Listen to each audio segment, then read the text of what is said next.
In this episode, we exhume the man who wrote the playbook for the divine heist. In this excavation of the receipts, we are tracking the three-stage takeover of the Sumerian plains. First, the biological hijack. We will see how Eannatum, a divine ruler of Lagash, erased his own humanity to claim he was manufactured in a divine lab, conceived by the god Ningirsu and nursed by the goddess Ninhursag, all to put himself beyond the reach of human law. Second, the resource monopoly. We are auditing the family business, a dynasty that turned life-giving water into a weapon of state control, transforming the manager of the canals into the owner of the people. And finally, the divine invasion. We will uncover the Stele of the Vultures, not as a piece of art, but as a permanent receipt for a massacre, a sacrifice to satisfy the urge of a man who claimed his greed was actually the will of the heavens. This is not history. It is a forensic report on the first time we were told that our thirst was a moral debt to a god. But to see the truth, you have to look past the myths. You have to stop listening to the priests and start looking at the stratigraphy. You have to follow the paper trail, not into the heavens, but into the mud. History calls this the cradle of civilization. But if we perform a deep trench excavation of the receipts in modern-day southeastern Iraq, we find the structural remains of a divine hoax. In that dust, a new breed of leader emerged. He didn't invent the gods, but he perfected the first chapter on how to use divinity to control your citizens and justify your own bad moral character. He realized that if you brand your greed as divine necessity, you are no longer a tyrant. You are a servant, carrying out the commands of a god. In this episode, we are uncovering the hidden layers of the man who turned myth into a monopoly. This is the site report of Eannatum of Lagash. The first layer of the system is biological erasure. Eannatum realized that to be untouchable, he had to erase his human lineage. He claimed his human father wasn't his true progenitor. Instead, he declared that the god Ningirsu had implanted his seed. He followed this with a genetic rebrand, claiming he was nursed on the divine milk of Ninhursag, the primal mother. This was a biological upgrade. He moved his physical body beyond the reach of human law. He used this mythological overlay to turn the palace into a shrine where a policy could never be challenged, because it was now a revelation. To understand Eannatum, we must look at the family business. He was the grandson of Ornanchi, the founder of the dynasty. Ornanchi's business was infrastructural branding. He is famously depicted carrying a basket of mud on his head, pretending to be a humble laborer building temples for the gods. This was the groundwork of the hoax.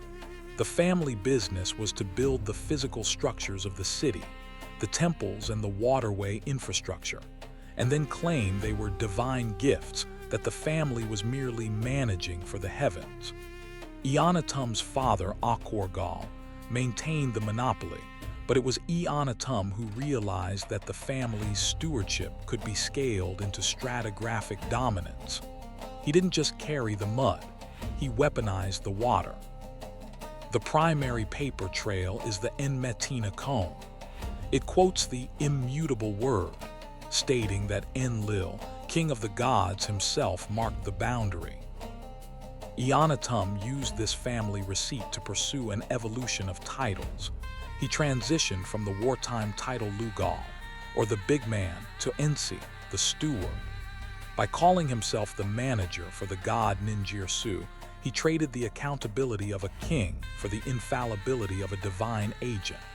The bricks of the temple were real, but the manager sitting inside them was a mask. He claimed he wasn't the owner of the state. He was merely the one enforcing the divine zoning laws.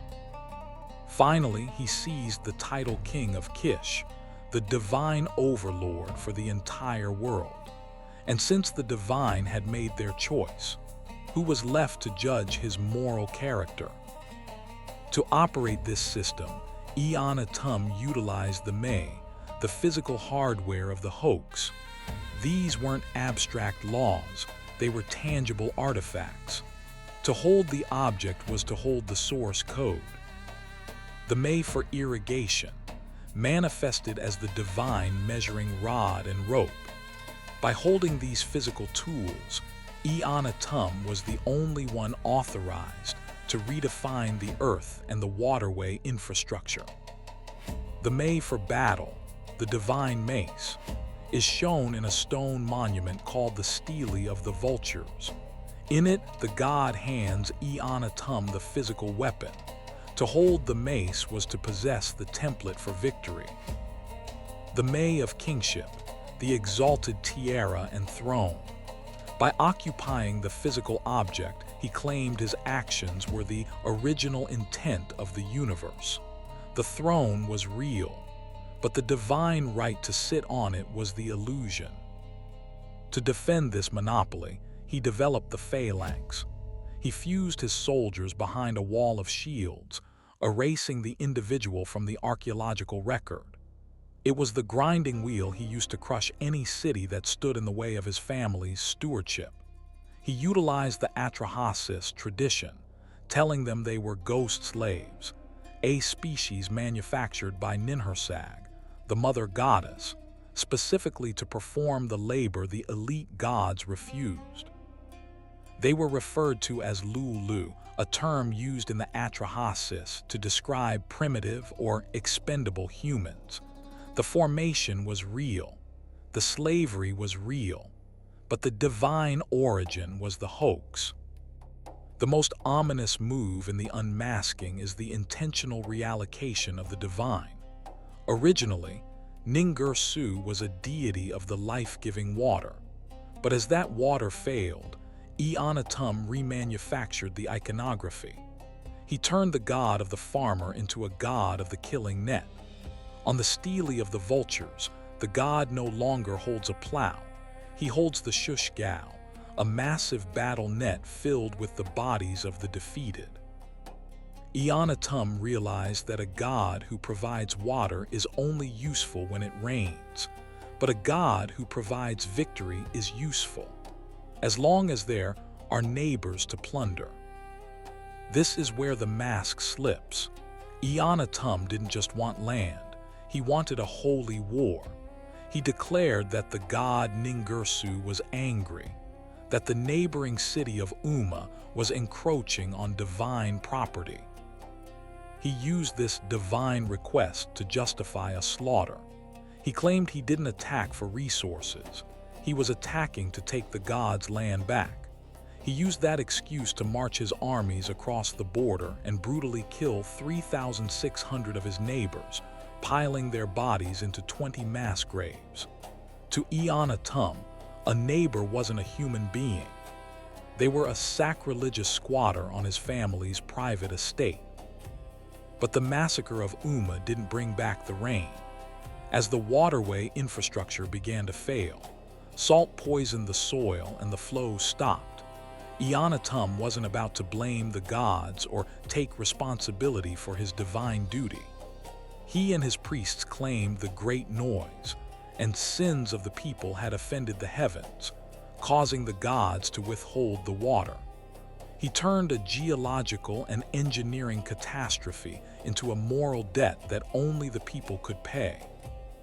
Through more labor, more sacrifice, and more blood, he didn't just fail to provide water, he blamed the thirsty for the drought to justify his own failed management. History remembers Eannatum as a conqueror, but if we look beneath the limestone and the blood, we find the blueprint of a master manipulator.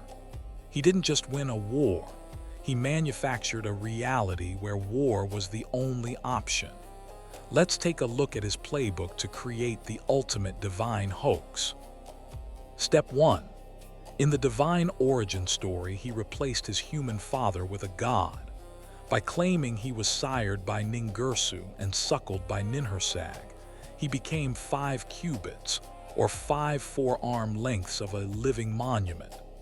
You cannot argue with a king who is literally made of different clay than you. Step 2. Using the excuse of a dream claiming Ningirsu wanted his land back, he disguised his own greedy desires. He told the people he had no choice, that the god stood at his bedside and demanded a reckoning. By framing the war as a divine command, he washed the blood from his own hands before a single spear was thrown. Step 3. By repurposing Ningirsu, he weaponized the spirit.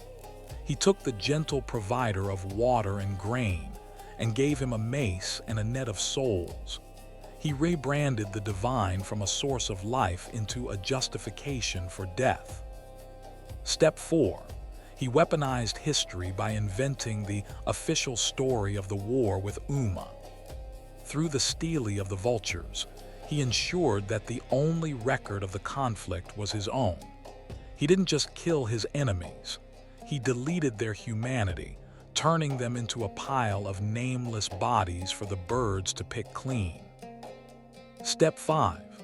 With the May of absolute law, he claimed ownership of the May items and the physical laws of the universe they possessed. To question his irrigation tax was to question gravity. To doubt his war was to invite the collapse of reality itself. Step 6. He created terror by using the buried dead as a warning.